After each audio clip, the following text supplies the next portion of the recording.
Hello बच्चों, good morning, good afternoon, welcome back to M classes में आप सभी बच्चों का स्वागत है। तो आज का लेक्चर जो आपका है लेक्चर नंबर 9। ठीक है, लास्ट लेक्चर में मैंने आपको क्वेश्चन नंबर 6 तक मैंने सॉल्व करवाया था।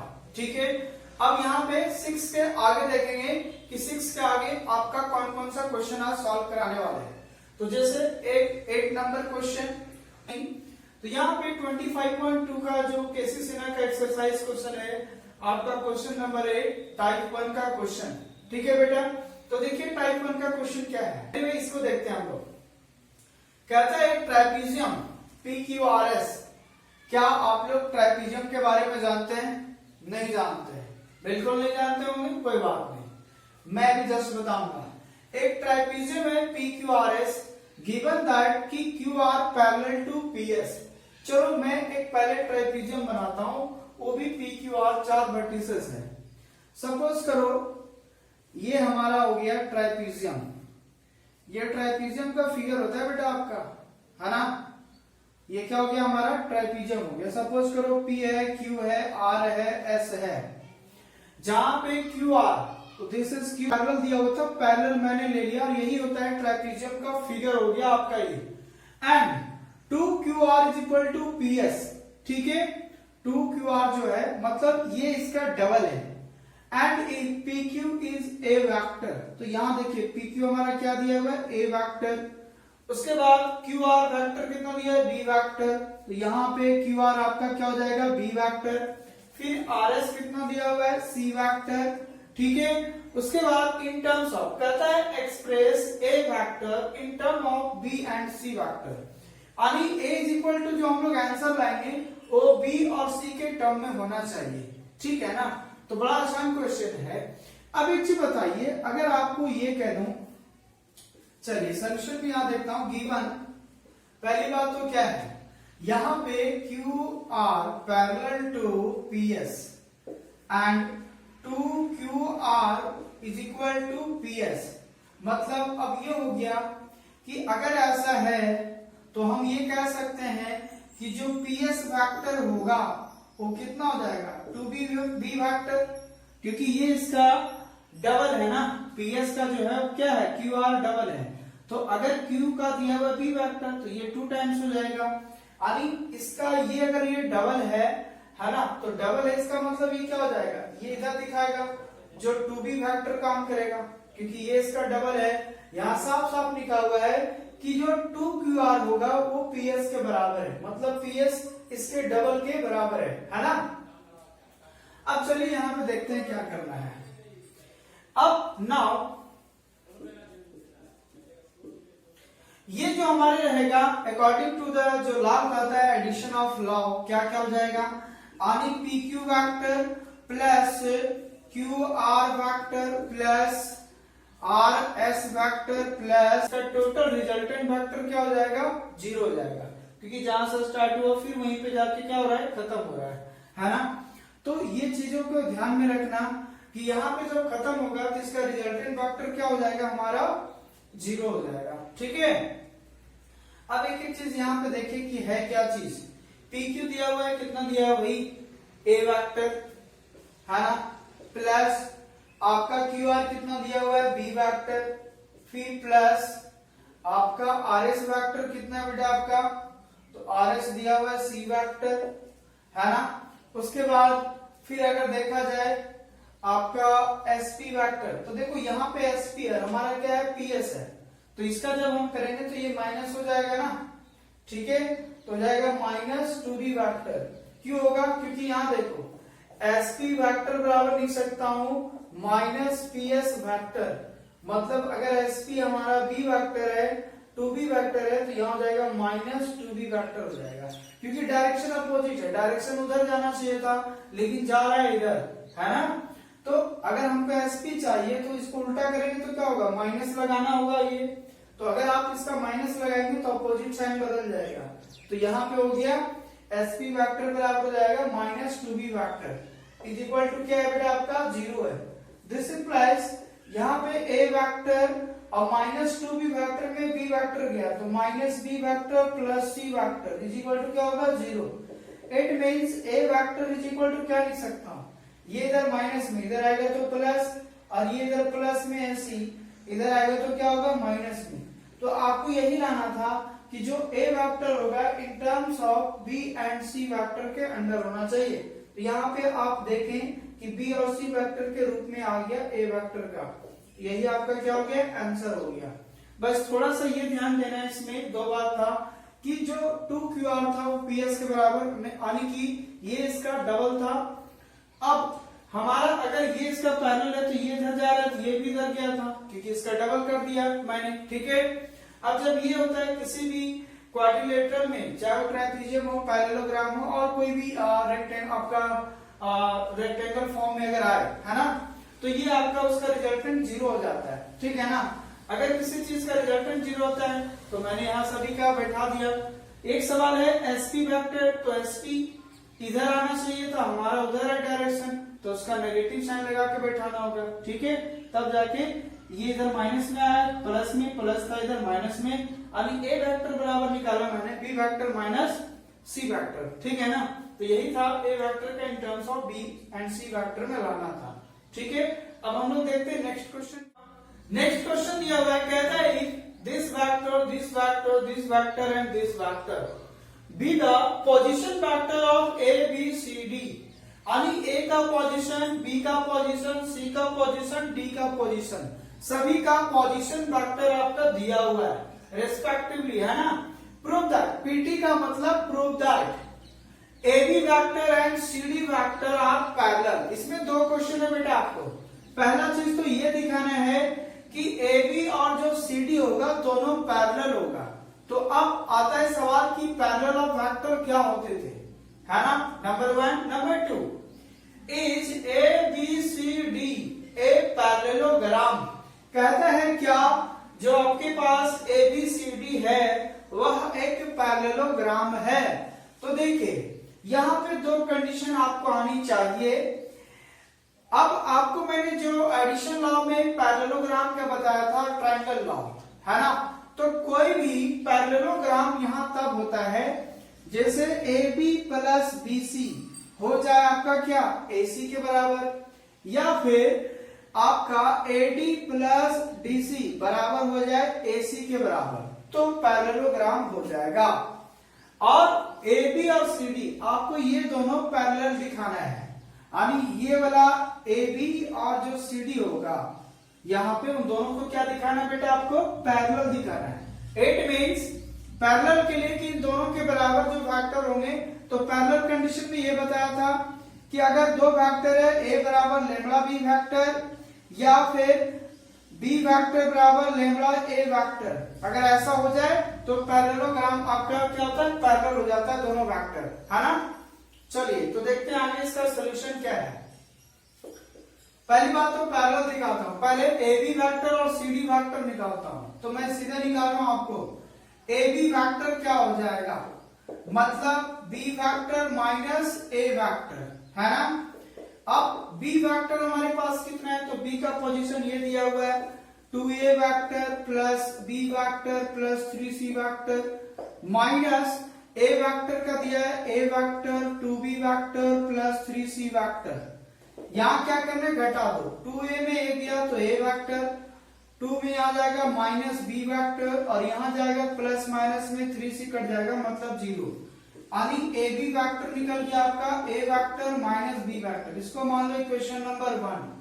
दूसरा कहता है C D vector, and C D vector जब निकालेंगे तो हो जाएगा D minus C vector. Okay, तो डी का पोजीशन वेक्टर आपका 5a प्लस 2b vector plus minus C vector, है ना।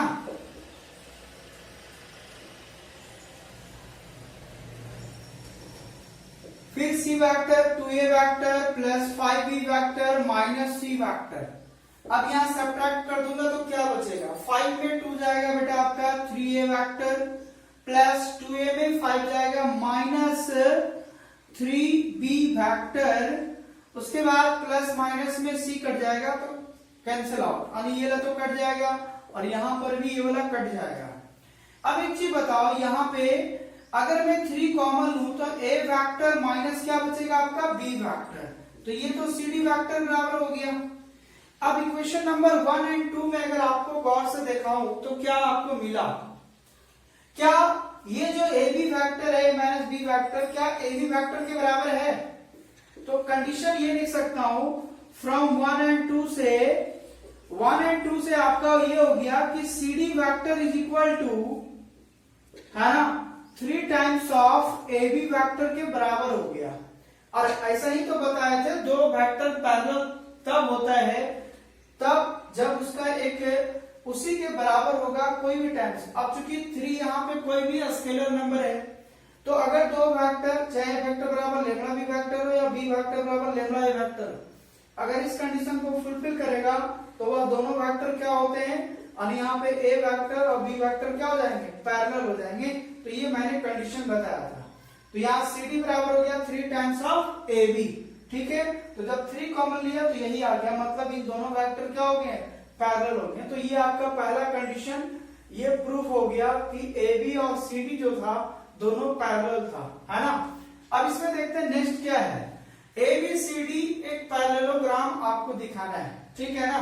क्या कंडीशन होगा, देखिए मैं क्या करता हूं, यहाँ पे आपका ए बी वैक्टर फिर बी सी वैक्टर और ये यहाँ पे इसको मिला देता हूं, क्योंकि ये ट्रायंगल लॉ ऑफ प्रॉपर्टी से बनाना होगा, ठीक है। और फिर ये इधर कर देता हूं और यहाँ पे ये कर देता हूं। पैरेललोग्राम के लिए यहाँ पे दो कंडीशन आपको दिखाना होगा, तो मैं एक दिखाऊंगा, एक आपको दिखाना होगा। क्लियर है, देखिए कैसे करना है। कहते हैं ट्रायंगल ऑफ एडिशन में ये जो आपका AC वेक्टर होगा वो इक्वल होना चाहिए AB प्लस BC वेक्टर। अगर ऐसा हो जाता है उसके बाद AD वेक्टर और BC vector is equal to AC vector, तो ये आपका क्या हो जाएगा, पैरेललोग्राम होगा। मतलब आपको यहां से दो कंडीशन दिखाना होगा, ठीक है ना। पहला कंडीशन ये दिखाना होगा कि AC vector is equal to AB vector plus BC vector, और दूसरा कंडीशन दिखाना होगा AC vector is equal to AD vector plus DC vector. Okay, अगर आप इस कंडीशन को दिखा देते हैं, यानी मैं एक तो दिखा रहा हूं, एक आपको खुद करना होगा। अब देखिए मैं AC वेक्टर है भाई, यहाँ पे AB वेक्टर, AB का मतलब B vector minus A vector plus यहाँ C vector minus B vector, ठीक है ना। बताइए प्लस माइनस में B वाला तो कैंसिल हो जाएगा, तो हो गया minus A vector plus C vector, मतलब C vector minus A vector हो जाएगा, ठीक है। क्या AC vector is equal to हो गया C vector minus A vector, ठीक है। अब देखिए दूसरा सिचुएशन में जब आप AC वेक्टर यहां निकालिएगा तो क्या होना चाहिए, ये बताइए। AD में क्या हो जाएगा, D माइनस A वेक्टर, और DC में क्या हो जाएगा, C माइनस D वेक्टर, ठीक है। देख रहे हैं आप, गौर से देखिए आराम से, है ना। अब एक चीज बताओ, AC vector is equal two plus minus में D कैंसिल हो जाएगा, फिर minus A vector plus C vector, मतलब आपका यहाँ पे हो गया C vector minus A vector किसके बराबर, AC वेक्टर बराबर। तो देखो दोनों सिचुएशन से, नंबर 1 से और नंबर 2 से, बिना पोजीशन फैक्टर बैठाए हुए आप ये तय कर लिए कि ये पक्का आपको जो है पैरेललोग्राम होगा। कैसे भाई, अब देखो AC वेक्टर तो जब निकालिएगा तो क्या करना है, C में A को घटाइएगा, तो इस पोजीशन फैक्टर में इसको घटा दो तो CA बराबर निकल जाएगा। तो एक ट्रायंगल लॉ ऑफ ABC से हो गया, ये जो पहला ट्रायंगल था ABC और दूसरा ट्रायंगल था आपका ADC।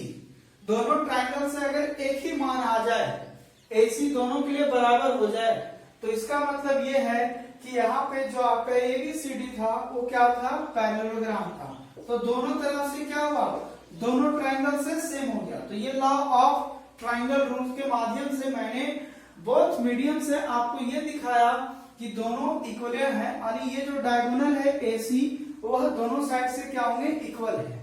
इट मीन्स ये हुआ, सो हेंस यदस ABCD आर पैरेललोग्राम हो जाएगा। राइट बेटा आपका, तो शॉर्ट में मैंने लिख दिया पैरेललोग्राम। कहते हैं ABCD इज इक्विलैटरल, ध्यान देना बेटा, क्या है, इक्विलेटरल है ना। तो ABCD हमारा इक्विलेटरल है। LM are the mid point of its diagonal AC and BD respectively. यहाँ पे AC का मिडिल पॉइंट L है और BD का मिडिल पॉइंट M है। Prove that AB vector, AD vector, CB vector, CD vector is equal to 4 times of LM vector. ठीक है ना। चलिए यहाँ पे एक चीज आप लोग बताइए, पहले मैं चीजों को मान लेता हूँ, सभी का पोजीशन वेक्टर मान लेता हूँ, है ना। पोजीशन वेक्टर मान लेता हूँ। सपोज करो कि A का पोजीशन वेक्टर है स्मॉल a, B का स्मॉल b वेक्टर, C का स्मॉल c वेक्टर और D का स्मॉल d वेक्टर। सभी का मैंने पोजीशन वेक्टर को कंसीडर कर लिया। ठीक है। अब यहाँ पे देखिए कि अगर सभी का आपका कंसीडर कर लिया मैंने, तो यहाँ पे क्या होगा, सभी को ऐड करना है भाई रिजल्टेंट वाली बात में।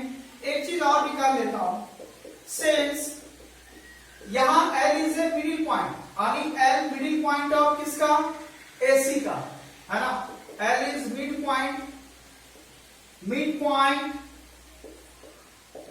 Point of AC। ठीक है।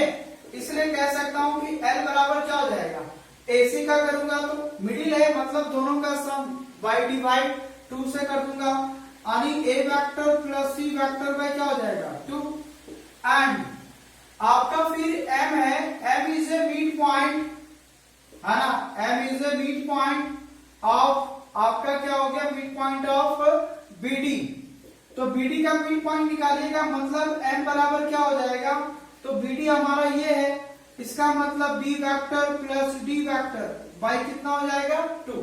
तो दोनों का मैंने पहले मिडिल पॉइंट आपको क्या क्या दिखा दिया। अब आपका देखिए रिजल्टेंट वेक्टर क्या है, ये है ना। तो मैं इसका LHS लेके चलता हूँ, RHS दिखा देता हूँ। ठीक है। तो एक चीज यहाँ पे देखिए, एक LM वेक्टर चाहिए, देयरफॉर LM वेक्टर भी निकाल लेता हूँ, मतलब M vector minus L vector होगा। तो M का हो जाएगा B vector plus D vector by 2 minus फिर हो जाएगा आपका L का हो जाएगा A vector plus C vector by क्या हो जाएगा 2। अब देखिए LM वेक्टर भी निकाल के रख चुके हैं, इसको इक्वेशन नंबर 1 मान दीजिए। अब देखिए LM हमें पता है, अब इसका LHS लेके चलता हूं, उसके बाद देखता हूं, और इसको सॉल्व करके आपको आना चाहिए 4 टाइम्स ऑफ ये कंडीशन, है ना। तो जब ये लाएगा तो इसका मान हम लोग क्या करेंगे, ये वाला आपका पुट। देखिए इसका रिजल्टेंट में क्या है, LHS में LHS बराबर है AB vector plus AD vector plus CB vector plus CD vector. AB vector का मतलब क्या हुआ कि आपको B वाला में A को घटा के लिखना है, तो B वाला में A को घटाएंगे, हो जाएगा क्या B vector minus A vector हो जाएगा। AD का मतलब हुआ D में A को घटाओ, D में A को घटाओ, तो D vector minus A vector हो जाएगा। उसके बाद CB का मतलब है B में C को घटाओ, B में C को घटाओ बाबू, तो यहां हो जाएगा B vector minus C vector, और CD का मतलब है D में घटाओ वही C वेक्टर। ठीक है, जो दिख रहा है यहीं पे उल्टा खाली लिख रहा हूं, CD है तो D में C घटाओ, CB है तो B में C घटाओ, AD है तो D में A घटाओ, AB है तो B में A घटाओ। ठीक है। अब यहाँ पे देखो गौर से कि क्या करने वाला हूं यहाँ पे, है ना। देखो B वेक्टर प्लस में, B वेक्टर प्लस में, और यहाँ पे आपका आ जाएगा बस 2 B वेक्टर हो गया, minus A vector minus A vector, तो माइनस 2A वेक्टर, फिर आपका D वेक्टर तो plus 2D vector, minus C तो माइनस 2C वेक्टर। अब इन चीजों को मैं क्या करता हूं, ध्यान से सुनिए, मैं क्या कर रहा हूं इसके अकॉर्डिंग सजा रहा हूं, B और D वाला एक साथ रखता हूं, यानी 2B vector plus 2D vector एक साथ, और माइनस कॉमन लेके 2A vector plus 2C vector एक साथ रख रहा हूं। ठीक है। अब देखिए इन दोनों से 2 कॉमन होगा तो क्या बचेगा, B vector plus D vector, और यहां से 2 कॉमन लेंगे तो A vector plus C vector बचेगा। लेकिन सिचुएशन ये है कि नीचे 2 चाहिए और 4 टाइम्स चाहिए, यहां देख रहे 4 है ना। तो मैं क्या करता हूं, खुद से 2 से डिवाइड और 2 से मल्टीप्लाई करता हूं, तो B वेक्टर D वेक्टर, जब हम चीजों को 2 से डिवाइड और मल्टीप्लाई करेंगे तो ये हो जाएगा कितना 4 हो जाएगा, और नीचे कितना हो जाएगा 2। यहां पर भी करेंगे तो यहां पर भी 4 और a vector plus c vector में क्या हो जाएगा 2 हो जाएगा। मतलब दोनों से अगर 4 कॉमन लूंगा तो b vector plus d vector by 2 minus a vector plus c vector by क्या हो जाएगा 2, जो कि आप देख सकते हैं इक्वेशन नंबर में ये आपका किसका है बराबर lm वेक्टर का, है ना। तो ये lm वेक्टर के बराबर आ गया। मतलब ये हो गया कि 4 टाइम्स ऑफ lm वेक्टर कहां से इक्वेशन नंबर 1 से, है ना। तो यही दिखाना था कि ये 4 टाइम्स ऑफ lm वेक्टर आएगा। तो बड़ा आसान था, जो था LHS मैंने बिठा दिया, सभी का पोजीशन वेक्टर बिठाया, L और B और D का एक साइड, A और C का एक साइड रखा। हमको नीचे 2 चाहिए था तो 2 से हम लोग क्या किए, यहां से 2 से डिवाइड और मल्टीप्लाई किए तो ये आपका क्रिएट हो गया। उसके बाद दोनों में 4 था, कॉमन ले लिया, चीजों आया तो ये lm वेक्टर के बराबर आ गया, जो कि मैंने पहले ही निकाल रखा था इसका मिड पॉइंट से। क्वेश्चन नंबर 11 था, यही था, है ना। अब एक क्वेश्चन आप देखूंगा, उसके बाद नेक्स्ट वीडियो में लेकर आऊंगा। अब जो क्वेश्चन मैं बताने वाला हूं ध्यान से सुनो। अब जो आपका क्वेश्चन होगा वो आपका एग्जाम में आने लायक क्वेश्चन होगा, वो आएगा, वो ट्रेंड होगा क्वेश्चन आपको, ठीक है। यहां तक क्वेश्चन नहीं पूछा जाता अक्सर। ये सीबीएसई अगर बोर्ड का होंगे बच्चे आप तो सीबीएसई में पूछा जाता है, आईसीआई बोर्ड का होंगे तो पूछा जाता है, या फिर अगर झारखंड बोर्ड में तो झारखंड बोर्ड में इस टाइप का क्वेश्चन नहीं आता है। अब जो बताऊंगा वो आने वाला होगा, ठीक है ना। तो इस बात को ध्यान रखें, ठीक है। चलिए नेक्स्ट क्वेश्चन देखते हैं। क्वेश्चन नंबर 14 में आपको लिखा हुआ है find the sum of vector. अब आपको इजी लगने लगेगा। अब आपको कोडवर्ड में बात नहीं करने वाला हूं, आराम से सभी का वेक्टर दिया रहेगा, आराम से जोड़ना है, घटाना है, चीजों को सब्ट्रैक्ट करना, ओके। तो यहां पे देखिए कहते हैं find the sum of the vectors, क्या क्या है, a vector, b vector, c vector. a का सभी का वेक्टर दिया i - 2j plus k, b का दिया हुआ है, c का दिया हुआ है, सभी को जोड़ देना। सम का मतलब सभी को ऐड करना है बेटा। तो बड़ा ही सिंपल लॉजिक क्वेश्चन है, पहले प्यार से लिखना। क्या लिखना भैया, गिवन दैट a वेक्टर बराबर i - 2j plus k, b vector is equal to -2i, है ना, प्लस 4j प्लस 5k, और c वेक्टर बराबर दिया हुआ है i - 6j - 7k। चीजों को क्या करना है बेटा, आपका सम करना है। यानी a vector plus b vector plus c vector याद करना है आपको। अब तीनों को ऐड करना है, बड़ा सिंपल है। तीनों को ऐड करूंगा तो i वाला i के साथ जोड़ूंगा, j वाला j के साथ, k वाला k के साथ। चलो मैं भी पूरा लिख देता हूं यहाँ पे। तो i - 2j plus k, b vector में बेटा आपका -2i plus 4j plus 5k, plus c vector में है आपका i - 6j - 7k। ये था तीनों का एडिशन करना, मैंने ऐड कर दिया। अब यहाँ पे ध्यान से सुनिए, यहाँ -2i प्लस i और i 2i होगा तो मतलब क्या हो जाएगा 0 × i हो जाएगा। उसके बाद -2j प्लस 4j -6, तो यहाँ पे देखो -2 और -6 -8 और प्लस 4 तो हो जाएगा -4j, है ना। उसके बाद फिर आपका हो जाएगा k वेक्टर यानी 1 और यहाँ 5 6 हो गया, इधर प्लस में 6k और माइनस में 7k, तो हो जाएगा -k हो जाएगा, है ना। बस यही था एडिशन ऑफ वेक्टर में, है ना, बड़ा सिंपल, ठीक है। तो i वाला i के साथ जोड़ना घटाना है, j वाला j के साथ और k वाला k के साथ, ठीक है। तो ये था एडिशन ऑफ वेक्टर। जो भी पोजीशन वेक्टर दिए रहेंगे उस टाइप से आपको ऐड करना था, ठीक है। जब मैं एडिशन बता रहा था तो भी मैं इस टाइप का कुछ एग्जांपल लेके ऐड करके बताया था। अगर आप वीडियो लगातार देख रहे हैं तो आप आगे का क्वेश्चन बनाइएगा, बनेगा आराम से, है ना। अब मैं कुछ आगे का लेक्चर में कुछ थ्योरी लाऊंगा। थ्योरी का मतलब कुछ नहीं, कॉन्सेप्चुअल चीज लाऊंगा, लॉजिकली, बाकी बात पूरा क्वेश्चन आंसर आप स्टार्ट। अब आपको मजा लगेगा और यहीं से आपका बोर्ड एग्जाम में क्वेश्चन ट्रेंड करेगा, ठीक है। तो इस बात को ध्यान में रखें, है ना। तो ये आज तक का आपका रहा, बाकी बात आप नेक्स्ट पार्ट में मिलेंगे। तब तक के लिए बाय। और अगर आपको वीडियो पसंद आया है तो जरूर शेयर करें, लाइक करें, सब्सक्राइब करना ना भूलें, बेल आइकन का ऑल नोटिफिकेशन जरूर ऑन करें ताकि हर प्रकार का जितने भी मैं वीडियो को डालूं वो पहले आप तक नोटिफिकेशन जानी चाहिए। ठीक है, आई होप आप खुद समझदार हैं, जरूर कर लेंगे, ये हमें विश्वास है। और अगर नहीं भी करें कोई टेंशन, मैं तो देखने वाला हूं नहीं ना। आपकी ईमानदारी, हमारी मेहनत, आपकी सफलता होगा, इस बात को हमेशा याद रखें। ठीक है, चलिए